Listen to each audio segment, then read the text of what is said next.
I think that is pretty much it. I think. But what's progress? Give me a definition of what success is. It could mean anything. I mean, progress in any size. I mean, it can mean the size of the company. It can mean employees. It can mean turnover. It can mean anything. But I mean, progress in any way, making a new product, diversifying, whatever, and progress in any way. In any way. I mean, there's loads of ways. I'm not going to like say one particular thing because different companies will progress in ways. But every company has to progress. And the problem with UK and Irish businesses is that they don't progress. They do things which make it look like they progress, but they don't. That's a very wide sweeping generalisation. Okay, let me go. Can I just jump in on the definition of success? So Liz is actually asking you to give examples in the question. I think that's a very good point. The largest pool, in fact, actually, there are more self-employed people in this country than there are public healthcare workers. They're the largest political party, if you like, political pool in the country of self-employed people. Many self-employed people start a business because they want to finance their lifestyle. And it may be just they want to put food on the table for their family, or maybe it is something more. But ultimately, many people start a business, and that could be absolutely anything. Not everyone is an app developer or product developer. There are many brilliant businesses in the labour trade, in the hospitality industry, in the retail sector. And a lot of these businesses start off thinking, right, this is what I want to do. I want to fund a lifestyle for my business. I don't want to grow. I don't want global domination. I want to continue to funnel this through. Actually, it's one of the largest pools of business owners in the country. And assuming that at the end of each day, food goes on that table, they're successful, right? They've achieved their goal. They don't dream of progression, but they're still successful, correct? I understand what you're saying. I'm sorry that the signal at the start I couldn't hear too bad with, but I understand what you're saying completely. I just think that the biggest problem is that businesses have been doing what people have unfortunately been doing, and I've always been the type of person where you've got your self principles, and one of my biggest ones is if you've got £20 in your pocket, you can go out and you can spend £20. The trouble is with British people is they've got £20 in their pocket, they go out and they spend 1,800. Well, to be honest with you, the US is far worse than the UK for that. I'm not talking about the US. I'm not saying anyone's better than the UK. I'm just saying what the problem is. It's the UK and Irish thing. It's completely wrong. When there's other countries in the world that are 10 times worse. I just thought that's what we were talking about. I thought that was what you were talking about. UK and Ireland. When you're saying that we're frivolous with our outlay as a business community, what do you put that down to? That word is just a very posh word for stupid. If you've got £20 in your pocket, you can spend £20. Where's the data that backs this up? The one that Sam said she was from Ireland. Take Sean Quinn. Sean Quinn's. Sean Quinn is part of a group of very merry men that is not part of small business discussion. Give me one example. Was the first thing that come to my head. You said, give me one example. Take his business now then. Okay, it's been bought out by Avensis. Is something that I had quite a lot to do with the takeover in. And what they're doing is exactly the same thing as him, but they can't pinpoint things to any one person. So they're doing exactly the same thing. The reason why British people and Irish people think that they're making money and they're putting food on their table is because they are just borrowing money from the banks. And all the banks are doing is borrowing money. As a small business, have you tried to get credit from a bank lately? I run two businesses without having borrowed a penny, by the way. Same here. Can I just point out that you mentioned that all UK Ireland businesses will fail within 18 months? What I want to know is, where is the research? Where is the data that backs up your claim? I said that they don't. The reason failure is like, I don't mean they're going to go bust. UK and Irish businesses will always deteriorate after 18 months. Where's your data? Failure in my eyes is based on the fact that they don't progress. But that could That's not what you said. That's not what you said. You said UK and Irish businesses will always deteriorate. You didn't say they wouldn't progress. You said deteriorate. That equals failure. UK and Irish businesses, these are your words, will always deteriorate after 18 months. Yeah. Where's your data? I haven't got any data. I've got experience. In fairness, sorry, how many businesses have you started? Like you yourself, how many businesses have you started? 18. 18? 18. Doing what? 18.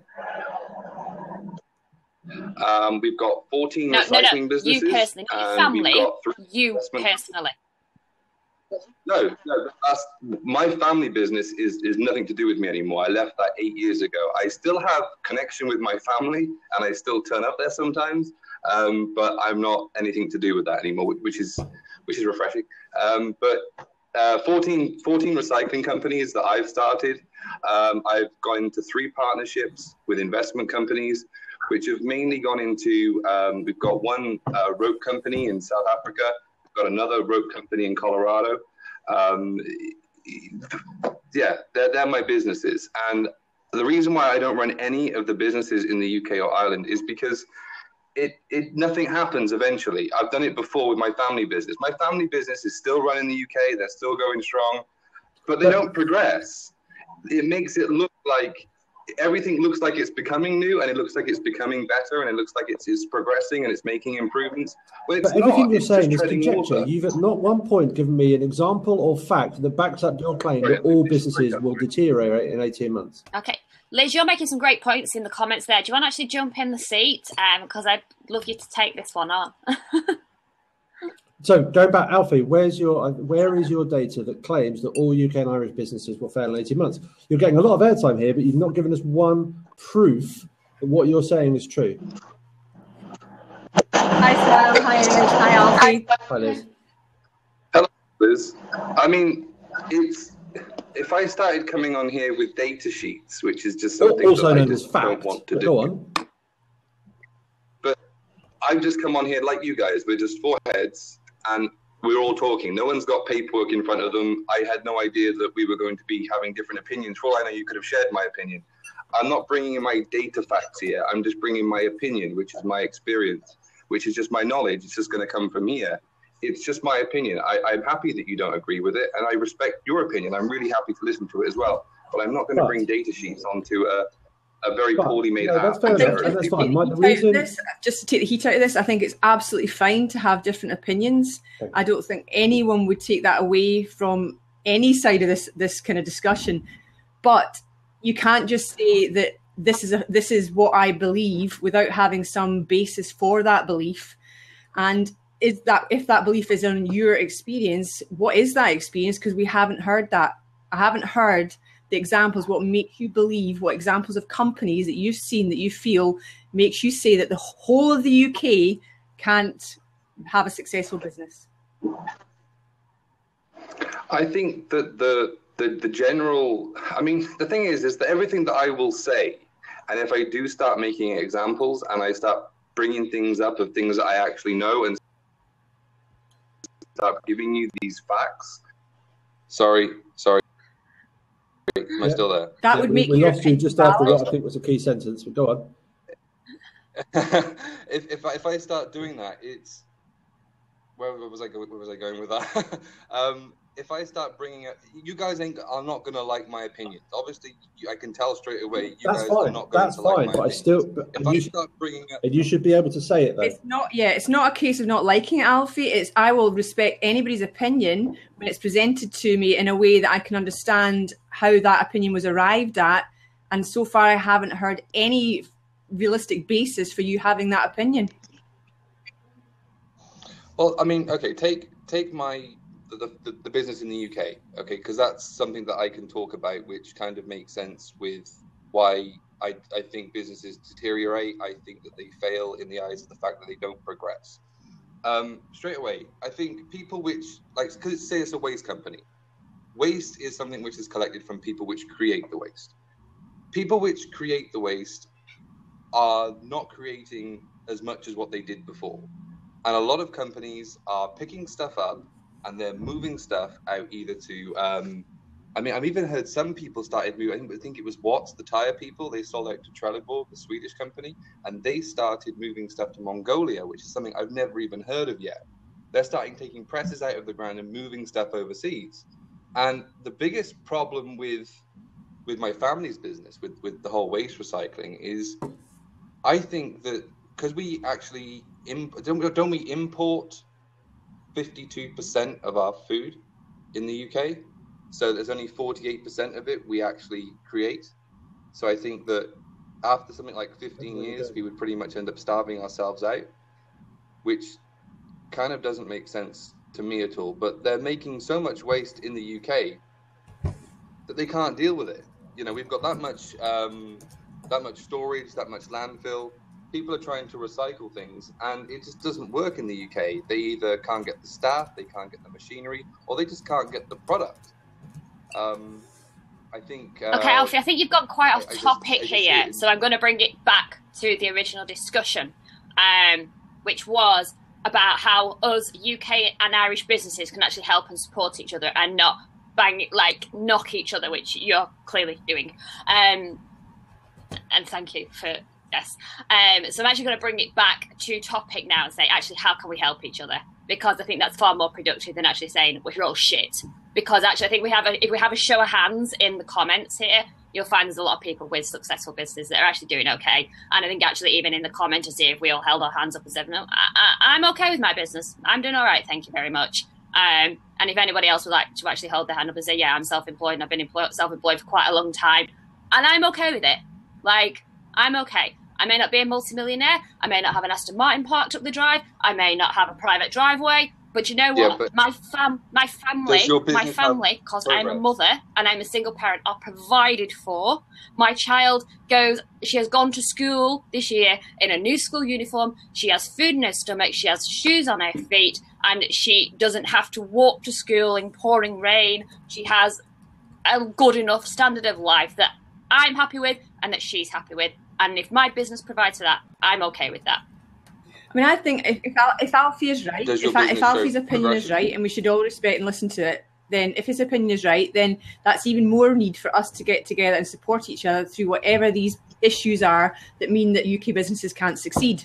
I haven't heard yet what those issues are. Haven't heard any of that. But I think you're absolutely right, Sam. We need to get back and get off this negative train and get back to how we actually help ourselves be successful, because I truly believe that we can. I don't agree with Alfie, because I've seen completely the contrary evidence that businesses can be hugely successful, depending on what the definition of success is. And that's different for each business. But we absolutely can. And I don't know what the barriers are that would mean we couldn't be. Do you know what, actually, except Alfie, for what's in here. Except for what's in here. Alfie, I'm actually going to thank you, because I think that this point that you've raised, what this actually done, has created this beautiful galvanization of business owners here who are determining their own level of success, because everyone's definition of that word is their own, that actually are here making comments saying, we're all small businesses, we're all helping each other. And I think this is all raised, this galvanizing of business support has been raised by the negativities that you've portrayed and as of yet failed to back up. So thank you.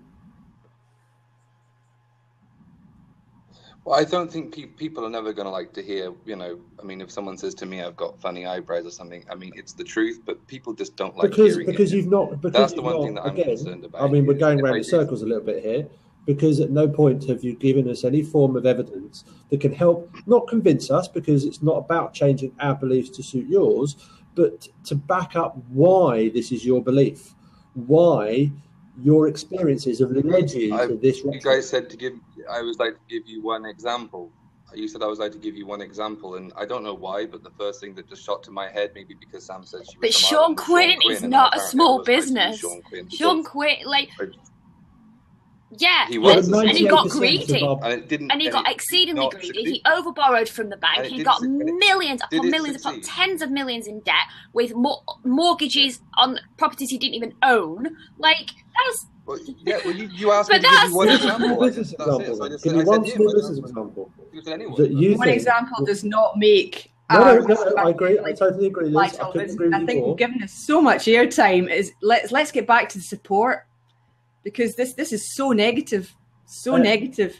And I think we're all in agreement that the UK is a thriving business community. It's fantastically positive if you've got the right mindset. If you start out with the mindset, all businesses are doomed to fail and cannot succeed in UK, don't do it.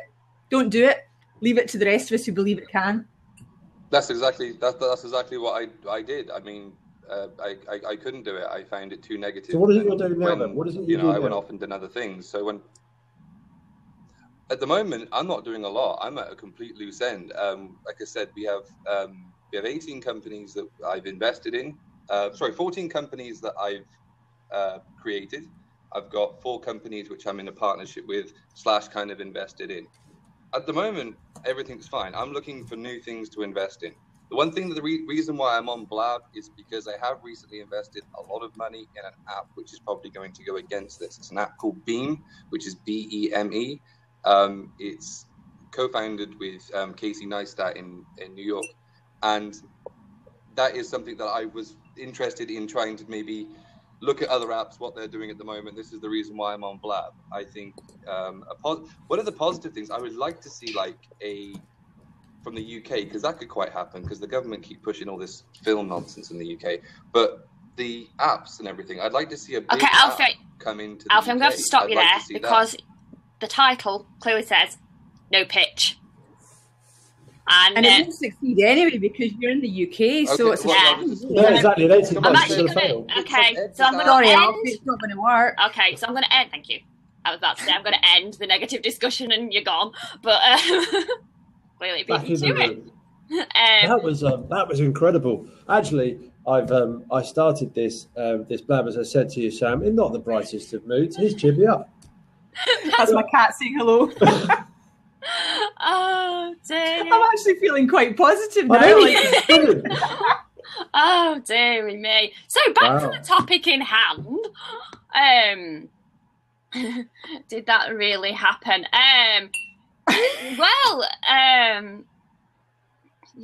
Controversy stuff. Yeah. So it ends. No pitch, gone. But thank you, Ed, because I was kind of like, still, what's he talking about? And Ed was like, Marr! I'm going to need to go soon, Sam, because I need to pack, because I need to leave the UK, because I can't be successful here. Oh, no. Where are you going to go to? I'm going to have to go, sorry. Oh, dear me. So, right, back to the topic in hand. It's interesting that Blab have chosen a British Isle of Man domain. That's tax. Sorry. But yes, I forgot what I was saying now. Put me right off. How we can actually best support each other. And one of the reasons that we actually set this up was because I'd found on a lot of other blabs and on Periscope that a lot of people were taking the wrong advice. And I've had a few chats with people in the comments who were saying, they've been on blabs or they've been watching people's Periscope, that people were giving business advice, but it was actually relevant to the US and not the UK and not Ireland. And a lot of people, I jumped on someone's blab last week, and I think Ed was watching it as well when I sort of stormed in and went, "You're wrong," because basically what they were actually encouraging to do was breach copyright and breach image rights and breach intellectual property. So I actually stormed on in there, going, "No, stop." But what annoyed me more was the person giving the advice was a 14-year-old kid. I know some kids are very intelligent, but it kind of bothered me that fully grown, fully functioning UK adults were taking advice from a 14-year-old American kid on business issues and copyright and image rights. Which absolutely made me stop and go, no, we as a UK and Irish collective actually need to get together a little bit more and start giving our own advice, because actually some of what we say won't be relevant to a US market. And obviously, I work in marketing, and that is not a pitch. That's just saying what I do, Ed. But I know, and I work both sides of the pond, and I know that some of the US marketing trends will not sit pretty in the UK and will not work, and will actually rub against people here. So it's not a pitch, because I'm not telling you exactly what I do. There's a really interesting point that old Arkwright makes, which is that Blab is full of Americans saying the same stuff to each other. Case of same meat, different gravy. And I think that's purely, for me, that's because this is a the early adopters of a tool like Blab are going to be the social media experts. So they're going to jump in and they're all going to talk about social media, which is all this, and they're all going to sell the social media kind of knowledge to each other. And naturally, they're kind of, I'm not knocking the industry, Sam, of course. I'm knocking the fact that they're using. No, of course I'm not. I think it's, there's a lot of people that can learn from the right people. I've said my piece on a lot of my impression of the social media trainers that I tend to come across, or social media marketers, even though the term social media marketing is dead in itself. I'm a big believer that there's so much that can be done through this.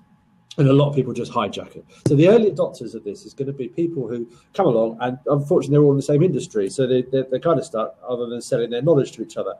But that's why I think, and through your Facebook group that you set up, Sam, and through other means, the more we get small businesses across all industries to kind of jump in and use this platform of supporting each other, that's a beautiful thing can come from that, and from using this tool to help the small business community. So yeah, we just need to get more people from different industries across all industries onto Blab, onto this particular Blab every Wednesday morning at 10, of course, but onto Blab in general, so to kind of support each other. It goes back to the rule of reciprocity that I mentioned before. And I think there's also the added point that, it's quite all right to actually come on something like this and ask a question.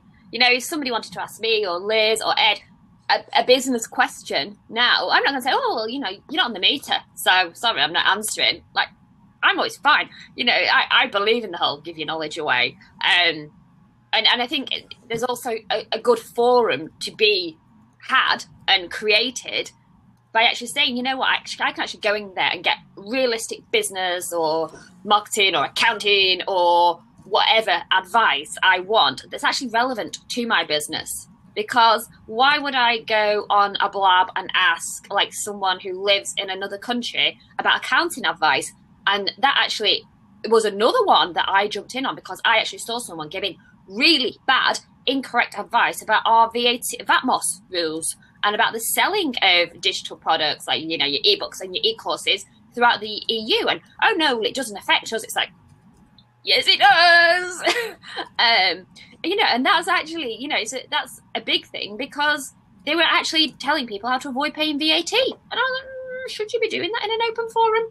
Like, exactly. It's going, no, you shouldn't be doing that. And so I think it is important that there is a forum and something established that we can actually go to and go, do you know what, I've got a question, can you help me here? Like, in fact, I'm gonna throw out a challenge to anyone, and this can include the three of us as well. If anyone, and there's a lot of people on here that are running their own business, if anyone has a particular challenge at the moment, a hurdle that's going to struggle for them to be productive, that they need to clear today or this week, and their skill set just requires, they don't have the answers to it, then either post a question or jump in the open seat, because I'm convinced by all the people watching, by us in this chatting in the room, we can help them overcome that challenge, or at least provide them with a few tools that they may not have come across themselves.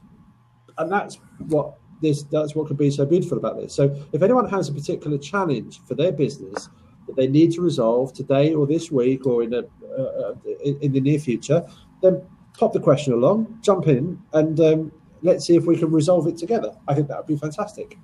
I think that's a really good point, Ed. And I think, without giving anybody any more airtime than they deserve, if Alfie had said, I get it's hard running a business. Of course it is, especially when you're on your own and you're trying to make it successful, to whatever that definition of success is. And there are obstacles in the way. And if we can all help each other to get over those obstacles, then, Alfie's definition would be blown out the water, because, we would all get on, and you couldn't possibly say that you're doomed to failure, because we'd help each other over the obstacles, whatever they are. We've got to be positive about it. I totally agree. I think this is there is so much that good can come from this. And do you know what I'd love as well? is if someone had a question that they needed help with, and there's entirely no judgmental attitude here whatsoever, because the beauty of this kind of blab is that someone can post a question that I guarantee someone watching this would have had either the same or a similar challenge in their own business. So we can offer ideas, entirely non-judgmental ideas, but ideas that say, if this was my problem, this is what I would do. And then what I'd love is next Wednesday when we come on, they come back and go, do you know what? As a result of that blab, this is what I did, and this is the outcome. That would be amazing, and we just continue that process week on week. I think that'd be brilliant. Because in fairness to Alfie, he's actually asked a really positive question in the comments. He's asked, his question is, how do UK businesses succeed? And I think we'd all love to join in with that, and and talk about that, and offer opinions and help and advice. So that's absolutely right, Ed. What we need to be doing. I'm a big believer that there is so many experts and you two for a prime example, Liz and Sam, but there's a lot of people that offer their knowledge as a service that people buy into because it helps their business. But I'm also a big believer that out of the hundreds of thousands of business owners across the UK and Ireland, that their best knowledge pool are the other hundreds of thousands of business owners in the UK and Ireland. And this is a small platform that can help people extract that knowledge for their own gain and then provide that back when it's another challenge. And I think that's where obviously we have the no pitch rule. Because I don't even go to now and again I'll sort of show my face, but I don't go to networking events and all those kind of things because I'm sick to death of the second sentence somebody has with me is trying to sell me what they do. And it's annoying, and I come home with a pocket full of business cards that I lose them. I don't keep hold of them, and it's that thing, when someone follows you on Twitter and you get the automated, hey, look at my thing, buy my shit, here's 20% off my shit, and it's oh, for God's sake, we have a new person. Hello. Oh, hello. I'm from New York. Oh, gold. What happened? How did you sneak in? Well, someone let me in. I don't know anyone's name here. Sam. Hi, Sam. Thank you. Hi. What struck me is that this tool that we're on has the potential of being utilized for many different things and many different ways. And aside from when you come on to this medium or platform, if you are open to, number one, jumping into a lot of different labs and seeing the different ways that they're utilized, and also going away from it, and as you do your work during the day, be open in your mind to seeing how else it might be utilized. Now, just for example, if you don't mind, I'm an artist, that's all. And the other day in one of my first blabs, or jumping in someone else's forum, I made a discussion, or I was in a discussion, I don't even remember which one it was, about the possibilities of use for blab. And I thought of it like if there was an emergency, because you can use it on your phone, it's mobile kind of thing. And if you were an ambulance operator and you had a patient there that needed some immediate attention and information from 2 or 3 doctors or whatever, and you could connect with them because maybe they were already on call for this type of thing, and you put them on the case, then they could actually operate or help you deal with the patient that was there in an emergency situation. So that was an idea, and it was just here. And maybe there's only 10,000 people on Blab at the moment. So how would that idea jump across between being on the Blab that I spoke with, because there are replays, but maybe not, the right person may not for 2 years get to hear that. Okay, so, sorry, yeah. I'm just going to have to interrupt you because I need to bring it back to UK and Irish businesses. But this is applicable to that. I'll get to it. This is a reason why I'm doing this. And if you don't allow it to happen, that idea, which could help... Try and summarize it in about 30 seconds. I'm not good at that. Well, only because this is a chat room, that's all. I think if it was me, what you're saying is that it's such a great collaborative platform on Blab to generate ideas, and there's so many ways it can be used to do that. And in the context of, helping businesses in the UK, I guess it's a great breeding ground for those ideas to help. Okay, but one thing is, so I went yesterday to a car wash, and an EMT person was right behind me. It wasn't an everyday thing that this happens, that I ever speak to one. Okay, and I told him about the idea because I was in the real world, and I told that type of person how they might be able to use that, and he was really open to the idea. Take that to a business, whatever your business is, right? And you are social media oriented people because that's why you're on here, right? I am. Yeah. Okay. Well, we always embrace it in different aspects. But there are a lot of business people that don't, whether you're in the United States, England, Brazil, Russia, wherever. And if you are off this, and you take it to a level of one-on-one when you're outside in the world and you talk about it, they'll be interested in coming on, or one of their assistants or whoever it is in the business might be coming on here and seeing the value is for that business. That's how you would spread the idea. If we talk too much just here. Yeah, I think the point of us collectively is that we have the discussion here and then take it back to our own businesses to implement, to try things, that, like we said, to raise the question for other people within the group to answer. And so we can take it away, use it as a takeaway into our business, and then actually go and implement it. But not only into your own businesses, but I know whatever your business is going to have a narrow niche, right? Right. Yeah, but then if an idea hits, I just wrote to a poet about this. And yesterday I was on a blab with 2 UK professors, university professors, and a PhD candidate.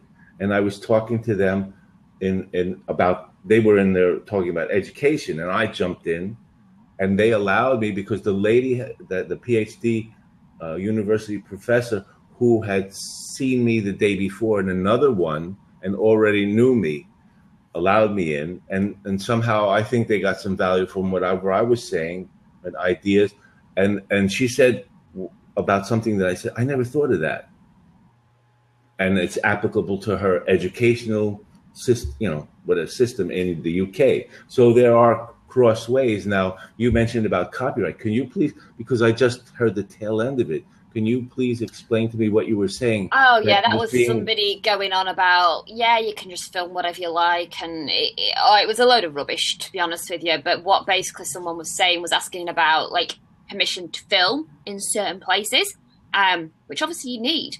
And the guy that jumped on was like, oh, no, you can just do that. It's fine. And it was ridiculous. But people were taking that information, and that's what annoyed me about so many people are getting incorrect information. Mm-hmm. I am going to bring the topic back now because there are a few things in the comments. Right, but one more thing. And then I'll go. Okay. Do you know about Napster? Yes. And what happened with the entire music industry? Yes. And where we are with the music industry.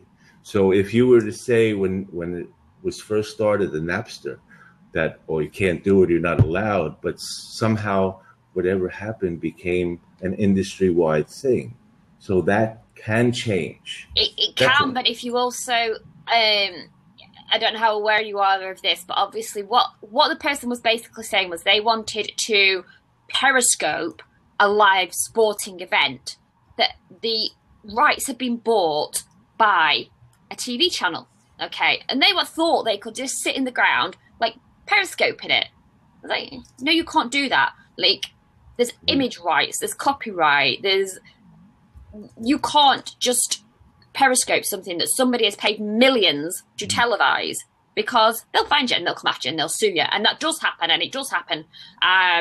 And the example I gave was that people, there's been a court case of late in the UK here, where Facebook have been ordered to give over information. It was actually to do with benefits cheats. And Facebook hide behind the, oh no, we're a private platform, and Twitter have done the same as well. And they've actually been told by the courts, no, if for a legal or that was a benefits issue, or there was also another thing where somebody periscoped something that was televised, they have to hand over the details of the person that's done it.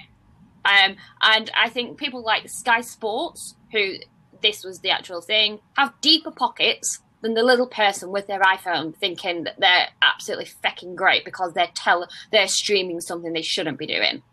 That was the issuing point about copyright. Okay, all right. But in some areas it may change a little. That's all. That's my point. Okay. Yeah, Sky Sports ain't gonna give up that, and it's gone. Right. So actually, the comments are still going, and Alfie, you've had your minute now, love. More than a minute. He has an agenda. I'm convinced of it now, because otherwise he wouldn't still be in this blab. Yeah. But I think the point. But we're going to have a swear box. So my now empty coffee mug is going to be start asking for change if anyone starts mentioning that conversation that kicked off this blab, or participants of it. So there you go. I like it. Right, starting now. Right, so I am going to change the topic, because actually something I had a discussion with Ed about the other day was actually about small business credit. And I don't know about the rest of you, but one of the things I find quite funny is that other small businesses will come to me that think they're going to be the next big thing. You know, I'm developing an app, and therefore everyone needs to like bow down to me because I'm going to be the next like Mark Zuckerberg. So you do this work for me and I'll pay you when I've got the money. Because I'm going to be so fucking successful. And I don't know if other people, well, Liz, I'm actually the same. I'm like, you pay, I work. That's how it works. But it's that approach that so many people have that, well, I'm going to be such a great big business, so I'll pay you when I have the money. And I don't know if other people have this issue, if other people come across this a lot, or the whole, like, people, how do you approach people that clearly don't want to pay, besides paying, besides saying, no, you pay, I work. What different approaches do people take to that? Because sometimes it can be a sticky issue, actually getting people to pay.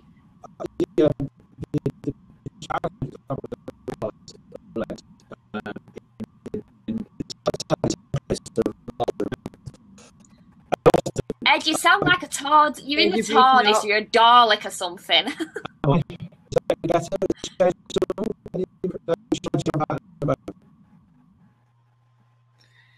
I personally take the view that I'm providing a service and therefore there's a value to that. And if they see the value in that, then they should pay for it. And I'm not going to take it on the never that they will promise to pay me at some point in the future, because for me, that means they don't value what I'm actually offering. Yeah. And so I usually ask for payment up front. So I guess that's easy for me to do because it's a service. And if it's training or whatever it is, it's if you don't pay me the money, that training won't take place. Yeah. It's as simple as that. Somebody actually, do you know what? Somebody made a great comment there. And they're saying, I get asked all the time to become partners in businesses with the same attitude. Do you know what? If I took a partnership in every business I've been offered, I'd have 18 businesses. I'd probably have more. I'd have 180 bloody businesses. None of them making me any flaming money. Yeah. Is that any better, by the way? Yes. You don't sound like a Dalek anymore. Good. Now, of course, the one thing that we're physically unable to do is to drag the funds directly out of the account of the people that owe us that money. And I think the point that Liz made, which is you pay us in advance, then it continues. But of course, that's not always the case. And for a lot of businesses, certainly for trading, I think it's the best course of action. What I've found reduces the risk and the challenge greater than anything else is the fact that prevention is better than the cure.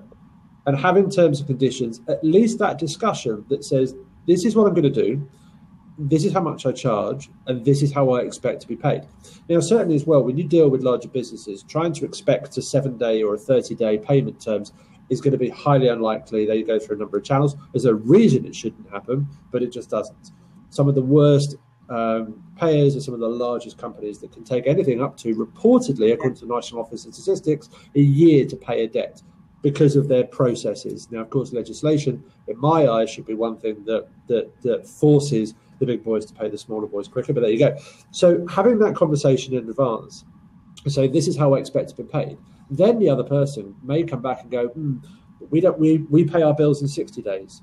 At least if you have that conversation, you both know where you stand. You can then decide, I don't want this gig, or you can say, okay, I can manage my cash flow to accept that that's going to be later than I would normally get paid by my other clients. Get it in writing, because it's a perfectly normal transaction. And then should it get to the stage where they flatly refuse and you've done everything by that agreement initially, then a small claims court will award in your favour. But I think often these challenges are only ever faced after the horse has bolted. And the best time to do this is before you agree to do any work, because a sale is not a sale until you've been paid for it. Yeah. And I do tend to put in all my invoices my terms of payment as well, to make sure that's clear right up front, and cancellation policy as well. Because I've had, and it's always the big boys that do it. They'll phone you in the morning of saying, well, actually, our director can't make it today. And you're like, well, that's now dead time for me. So no, I'm not going to just postpone or whatever. It's there's a cancellation policy. Yeah, I mean, I always put, if it's one of the services I offer, and I always put on the actual quote, when people, how much is this going to cost me? And I put it on the quote. It's there in black and white. Payment terms are in advance. Because, and I get it all the time. I won the other day, and I quoted, and then I issued the invoice for her, and then she starts sending me all the work details. It's like, and I had to say to her, look, next week I'm actually on a very short working week, so I'm away for a few days. So if you want this work doing next week, you need to make sure it's booked in by a certain point, so I have time to do it. And she was like, yeah, well, I'll pay you Wednesday. And I was like, I won't have time to do the work then. Like, if you want it done, you need to pay in advance. And she was like, oh, you don't have to worry about me paying. You just get this set up. And I'm like, no. And again, and then I had to go back and say, no, I've clearly said to you quite a few times now, it's payment in advance, and I'll do your work, and you'll have it in time. All I'm saying is I'm on a short working this week. I'm on a short week. You need to get it in sooner if you want it done in time for your deadline, that she has an event coming up, so she wants the work doing for it. And she's like, right, I'll pay you when I've got the funds available. So what you're actually telling me is you don't have the money to pay me. Yeah. And then it's, you don't have to worry about me paying you, but you've just told me you don't have the money to pay me. Guess what? Because I take the same, because if I walked into a shoe shop and said, I really like those shoes, I'll just give you the money when I can afford them. They're not going to let me take those shoes out of the shop. So why should we be any different? Yeah. And it was the whole, I'm just trying to keep my head above water. Love, we're all just trying to keep our head above water. Like, that's why your water ain't no different to my water, honey. Ed, you're now silent. I can't hear you. I can't hear you now. He's having a really bad day again today. I've got to say, I'm learning great sign language on Blab when things go wrong. You can go. It's having a bit of a vogue, isn't it? If anybody else would like to jump in, please feel free. Obviously, we are talking UK and Irish business, small business, and how we can best help each other to actually progress, and how we can use things like Blab and Periscope to actually help our businesses and better communicate to each other about our own community and what works for us. Liz, I saw your face there because I know exactly what you looked at. I know we're not going to talk about it, but I am going to answer the question. I wonder why UK businesses are always concerned about getting their money in, because that's what makes them successful. Interestingly, a business isn't a business without revenue. There's a lesson in life. Now, the point that, I think the point that Liz made... It's just a hobby if it's not making any fucking money. Totally. Sorry, no, you're absolutely right. Liz, you made an absolute point, a great point. Alfie did as well, which is put your payment terms on invoices. But the point I made before is have that conversation long before you invoice, way before you invoice. Quote stage, I think, that Sam mentioned as well. But actually, it's not uncommon for that not to take place. There's a big fear factor that people don't want to have that conversation with their respective clients because they think they might go somewhere else. Well, if they're going to go somewhere else because they're worried about a professional approach then actually let them go somewhere else, because bad clients will remain bad clients for life. and I'm a big believer of sack off bad clients, use your resources, your revenues to go and find people who get what you do and are going to pay you for it. So never be afraid to have that conversation in advance about these are our payment terms. That's it. By all means, have that conversation and meet them halfway if there's a difference. But have that conversation way before you get to that. No one should ever be fearful of that. It's a shame that people are. No, I completely agree, Ed. It's a really good point. Well, I'm going to have to go, guys. I've really enjoyed this. It's been emotional. Feel the need to leave. Yeah, I've got a client coming in who has paid me in advance. So What was one of the good ones? Yeah, one of the really good ones. So yeah, I'm off to deal with them. So it's been lovely talking to you anyway, and I look forward to this every week. Lovely to speak to you soon, Liz. Bye. Obviously, if anyone else wants to join in, then do. Yes, please come. 20% of customers cause 80% of problems. I can so relate to that one. Absolutely. Yeah, but it is true, and I always find if anybody else wants to actually jump in, please. I always find is the ones like the example I just gave. I just say, I'll tell you when I've got the money. And that woman then proceeds to email me about 40 times a day. Take complete advantage, wants to have consultations and all the rest of it. And I'm like, hang on a minute, that's not what you're actually paying for. This is what you're paying for. That comes and also back. Yeah, that's very true about the bad customers. The thing is, any long-term relationship, business, people do business with those that they like, that they respect. That's it. That's the nature of it. There's no long-term relationship without that. So, if there's going to be that issue around payment, then you don't like them, you don't respect them. Therefore, you're unlikely to take that referral along as well, which is what Old Arkwright's point is. But there's can I go back to something that you said quite a while ago, Sam, which kind of links to that like and trust bit. So the businesses are a part of who we are, right? So the no picture, what you put in this, the businesses represent just a fraction of what our whole personality and makeup is all about. And you mentioned that you don't go to networking events because you hate being asked. And actually, I run a number of networking events because I hate going to other people's for that very same point. Mm-hmm. I remember going to one networking event that took place at stupid o'clock in the morning. And the first time that sorry, I'm just favoriting the point there that Mick made that I'm going to come back to. But I walked into this networking event, and the first 3 people that I came across asked me the very same question, opening question, not what's your name, where do you come from, what do you do? That was their opening gambit. What do you do? And I got to the third person. I said, why do you ask? Well, I just want to find out a bit more about you. Oh, right. Well, I've got 2 boys. I hate spiders, and I like my food. Anything else you want to know? And I know that sounds a bit of a crass thing, but you're never going, even if I provided the service, the exact service that person I was talking to needed, they were never more likely to buy from me because they had no idea who I was or who I am to be able to make that decision. And this is all part of the business and the long-term relationship, and being paid is such a crucial part of it because without revenue, without cash, as you say, it's no more than a hobby. Well, that's what your accountant should be saying to you if you're not making any money. It's just a bloody hobby. Well, it's the jugular. The cash flow is the absolute jugular. Majority of businesses don't succeed because they run out of cash. Full stop. Jill, please join us. I've seen you in the comments there. Most businesses fail because they run out of cash. And for those, especially for those early years, which is the market that I aim at, that cash aspect is even more pointed because they haven't got the money to reinvest to grow with. And one of the funny things is so many people believe you have to have a lot of cash to start a business as well. And actually, no, you don't. I think I had £25 in the bank when I went into business, like literally nothing, and just worked. It was as simple as that. I'm letting in another Lancashire person now. Oh, am I outnumbered? They're gonna be outnumbered. If she's connecting, it says it's connecting. But hi, Jill. Hello. Sorry, for some reason I've got you're in the corner. Screens. Someone put you in the corner. Nobody puts Jill in the corner. No, I've got 2 screens, and my cam is on the screen I'm not looking at. You're on the screen, that one. So you get me side on. Sorry, there you go. Now you've been the other way.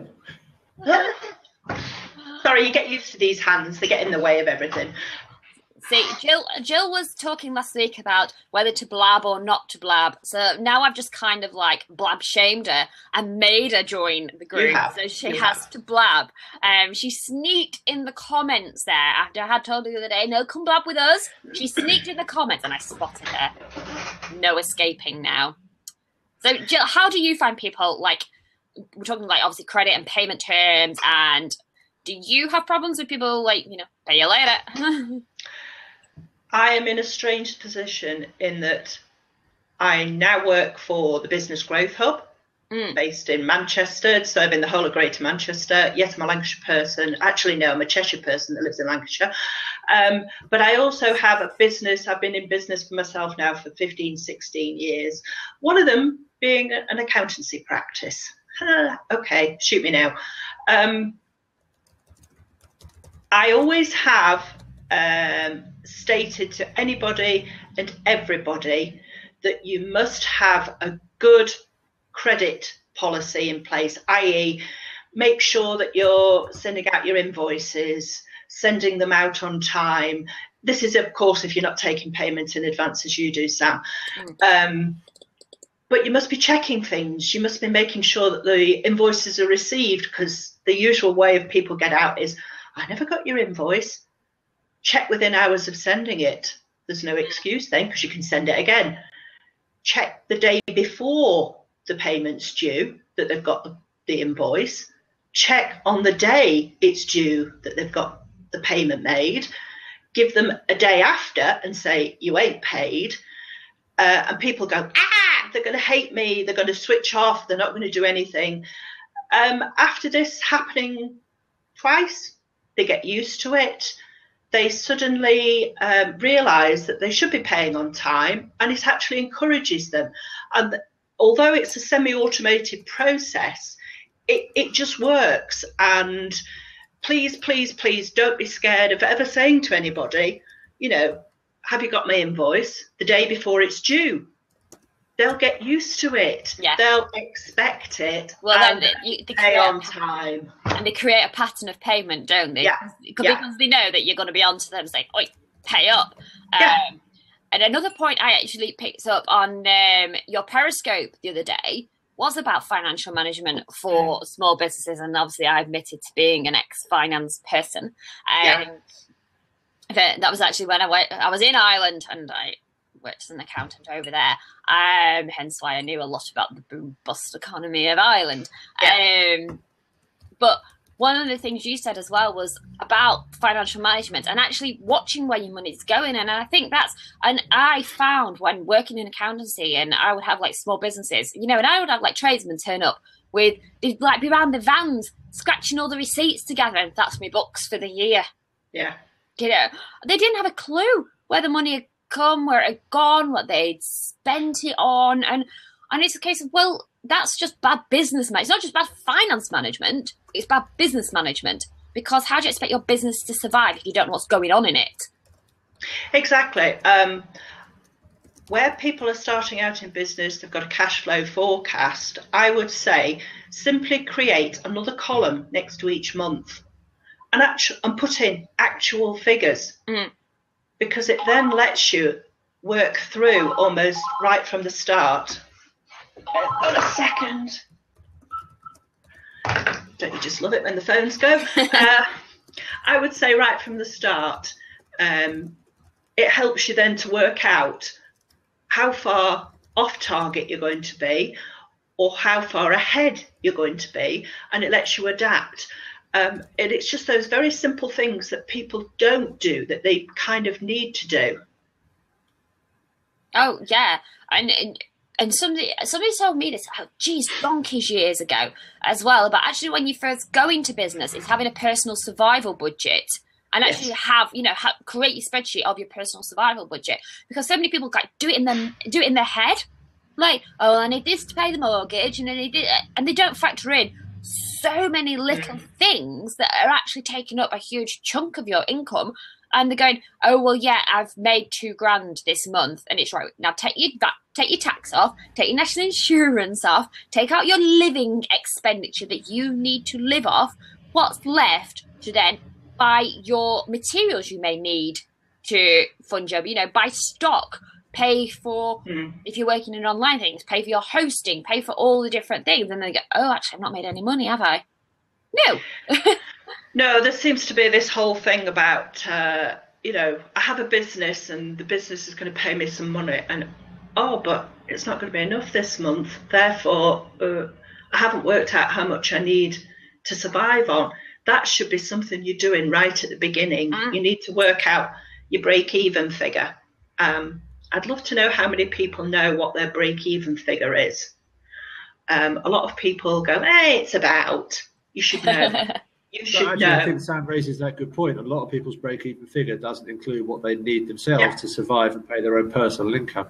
Yeah. It's those three words, a cash flow forecast. And interestingly, a business plan is one of the things that many businesses don't do. And I think that's the fear of, because it will take up too much time, because they don't see the value in it, or they only do it because they want to generate investment. And they may be right. I have my own opinion on them, and actually business plans don't need to be massively thick documents. You can do a business canvas, which is one sheet, and often provides you with the much information that you need. However, the key component of a business plan, and there are other bits that I think are vital, but the jugular of that business plan has to be the cash flow forecast. If you have a business that will survive the next 6 months, whenever you are, you will have a business that's continually viable. But unless you work out the numbers, then you're never going to know. And I think part of that is the fear of failure that prevents people from doing that. But it's paramount that a cash flow forecast has to be done at all times, including those personal finances. Somebody just made a great comment there about how many people understand margins on different offerings. And do you know what? That is a few years ago. This is not a pitch because I don't do it anymore, by the way, before you talk about no pitch. But when I was sort of, what am I going to do in my self-employed world because I hate my corporate job, and I had a market stall for a bit, and I would buy stock in from wherever, and then I also had a cosmetics license, so I could make like soaps, bath bombs, smelly things, and stuff like that. So I would cost my products, because my accounting brain would kick in, of right, what's it cost me to buy the raw ingredients? How much does it then cost me to make it? Because we're going to use a lot of electricity and all that kind of stuff. Double it, put my time on, that's what I'm going to sell it at. But then I'd go to other events and there'd be people selling very similar things, or stock bought in, but you'd know how much it was wholesale. And they'd be selling it for like a little bit, like more, and be like, you're not making any money on that.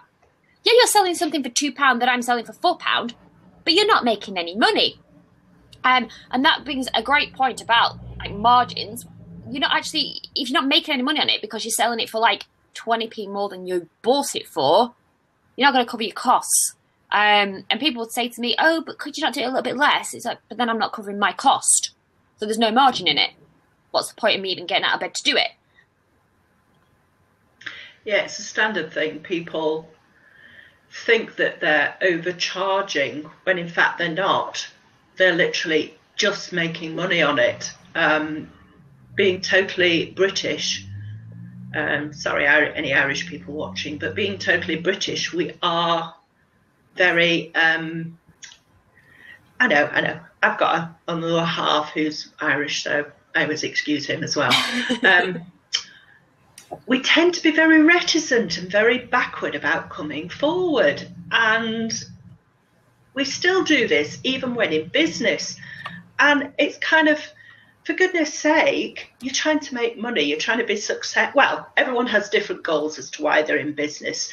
Some people just want to make a living out of it because they like being at home during the day with the kids, the family, whatever. Then you've got a different section of people who actually want to take it up to the next level and do things with it. It is these people especially who tend to have that very British thing about being reticent, about thinking, but I can't charge that. Everybody else is charging less than that. First of all, yes, you can. And secondly, if they're charging less than that, can find out where they're getting their goods from so they can charge less than that. If the goods are, they they can't get the goods cheaper than what you're getting them from, then they're making a loss and you're not. Therefore, stop worrying about it. Just go out there and make some money. We do have someone joining us, but I don't know if it's connected. He's probably from Lancashire. He's in a car. Is that okay? Yeah, Are you driving? Are you driving, Gary? Yes. Okay, we're going to have to cut you off, okay? Sorry, we all know my views of the whole scope and drive. That is an illegal activity in the UK and we are not encouraging it. So I'm sorry, whatever your point was, you don't get to join in. Yeah, exactly. Don't scope and drive, or blab and drive for that matter. I just saw a comment Mick made before about how I should have answered the phone. That's my personal phone, my home phone. I have a home office.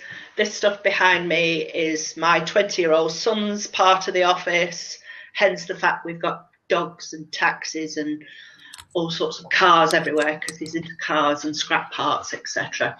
So I wasn't ignoring the phone because it's not money, because I actually get paid a salary these days. I know, dirty word. Well, you're employed. I'm a mentoring advisor. I go and find mentors for people. Do you? Mm. What, in my neck of the woods? In the whole of Greater Manchester. Well, I'm just outside Greater Manchester. I know, we haven't quite spread that far yet, but the Business Growth Hub is hoping to. Although Lancashire does have its own set of people that do find you mentors for nothing, Sam. Yeah, it's not through the Chamber of Commerce, is it? Nope. I'm going to say I had a fight with them a few years ago. I don't think I'd be welcome. Physical? Sorry, say again, Ed. Is that physical fight? It nearly. Do you know what it actually was? And that's going to bring back to the point about margins and all the rest of it. They have this, like the Lancashire market thing, which is for people, makers and all that sort of stuff. And it's an artisan and farmers market thing. And I've done loads and loads and loads of their events. And they have a big one at Christmas. And I rocked up for the Christmas event. And they stuck me down a little side street, like away from, there was about 20 of us. They put down this little side street rather than on the main market. And it was like, oh, we run out of room. It's like, hang on a minute, I'm a regular trader. Like, why are new people getting better spots? But also then when I looked around, there were people doing exactly the same business as what I did. And they were underselling their products. When I actually checked, like, there's loads of legal issues about selling of cosmetics and smelly things, about your labelling and licensing and insurance and all that kind of stuff. And basically, they weren't doing any of it. So I kind of challenged the bloke and said, hang on a minute, I'm a regular trader with you. You've stuck me down a back street. People who are technically legally trading, if you want me to go and ring up the, regulating authorities here and shop them for it. Because they just smiled at you sweetly or something? And he gave me a load of bullshit. And I basically told him where to go, and quite a lot. And I wasn't the only one, by the way.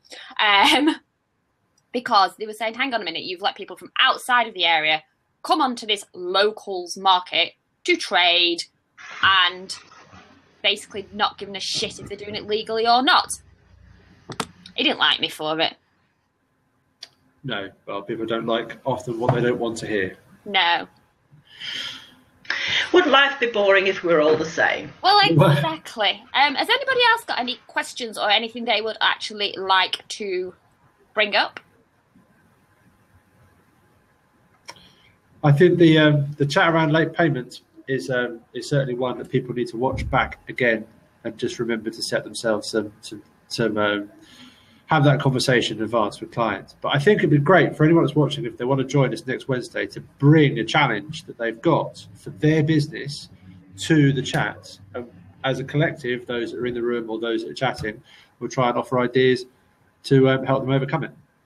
I mean, I would have thought most people out there listening have got, from my experience of working with all the businesses over the last year in Greater Manchester, the two biggest things local small businesses seem to have trouble with is money and marketing / sales. Yeah. And bless you, Ed. Bless you. Okay. And you know what? I'm going to actually, what you said about the marketing, that's really funny because it's something that I said very early on, was people taking incorrect advice and applying marketing trades that ain't going to work in the UK or Ireland, because a lot of it is, like you said, one things is they're listening to the US, and the US marketing doesn't rub well in the UK. We're just a different personality. Well, yeah, as I would expect, it probably doesn't rub well in France or Germany or Spain or. Going back as well, though, to the money aspect, You need to measure ROI in any form of spending, marketing, whatever. Yeah, if you're not getting any return on it, why the hell are you doing it? Well, yeah. Are you doing it because it's the in thing to do? Everybody says you should.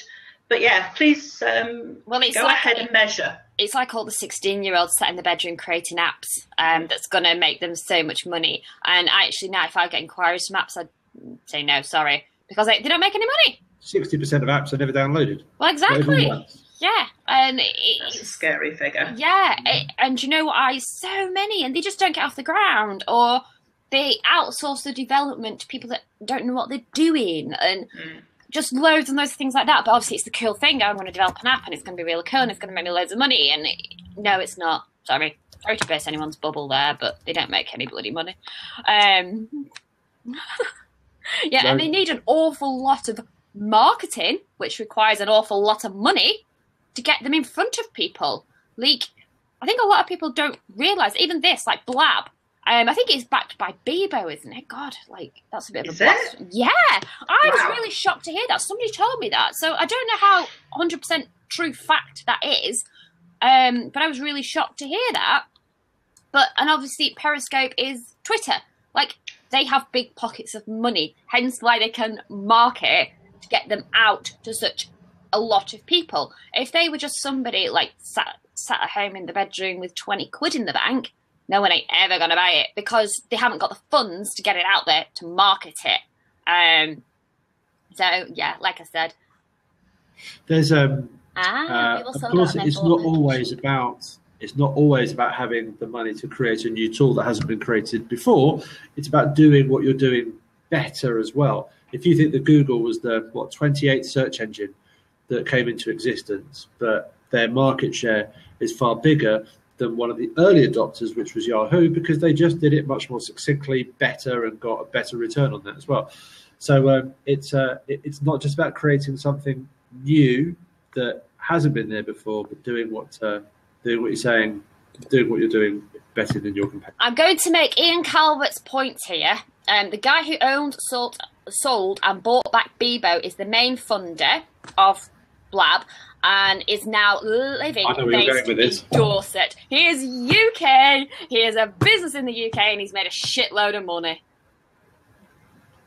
There you go. I think that's a good time for me to jump. I'm afraid I'm going to have to. I'm actually going to wrap it. Thank you, whoever said yay.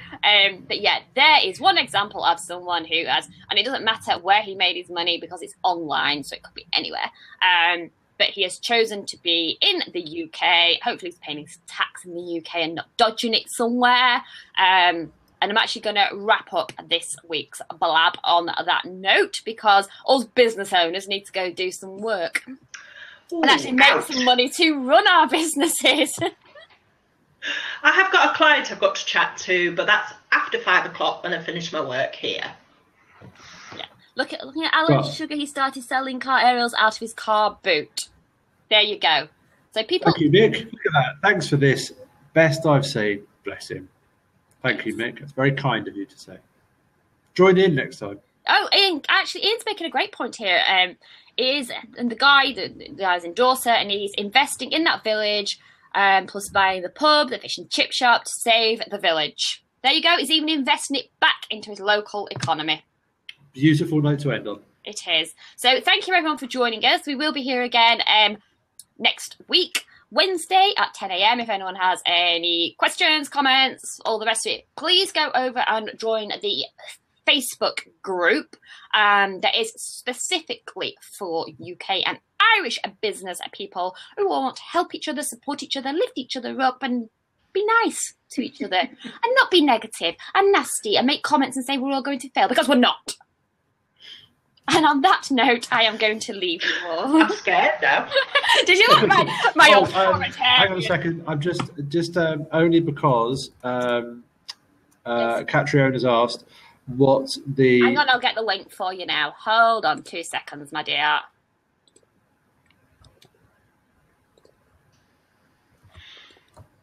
I'm going to be boring and say that I will not be joining the group because I don't do Facebook. Jill, I'll just have to tweet you. Yes. There you go. There you go. So the group is there in the comments. Please come and join us. Like I said, it is about lifting up and supporting and encouraging UK and Irish businesses. And can I just make one last point before we go? As I said earlier on, don't you? No, I don't. You can have the last word. But I just want to say we want to get as many different industries in here as possible, different experiences, industries. So anyone who's watching this, if you have enjoyed it, then do get other business owners here next Wednesday at 10 o'clock. The more variety of experience and people we have, the more valuable I think the information. I will certainly be tweeting it out to all my local clients in Greater Manchester to tell them to come along and get joined in. Lovely. Thank you very much, Jill. I'm actually off to Ireland tomorrow and go and do my bit for Irish business. And so I might even scope because there's some pretty little places near where I am in Ireland. Yes, I'm right down on the west. We're going on the subject of scoping. I'm off. Ed! Ed was supposed to scope and he hasn't. He hasn't popped his scope cherry yet. I will. So he needs to, yes. It's not happened today, but I will. You get on and do it. Right, so thank you all for joining us this week. As well as the no pitch, no bullshit, I'm going to add no negative Nellies to next week's hashtag. And thank you again, and we'll see you all next week. Goodbye. See ya. Bye.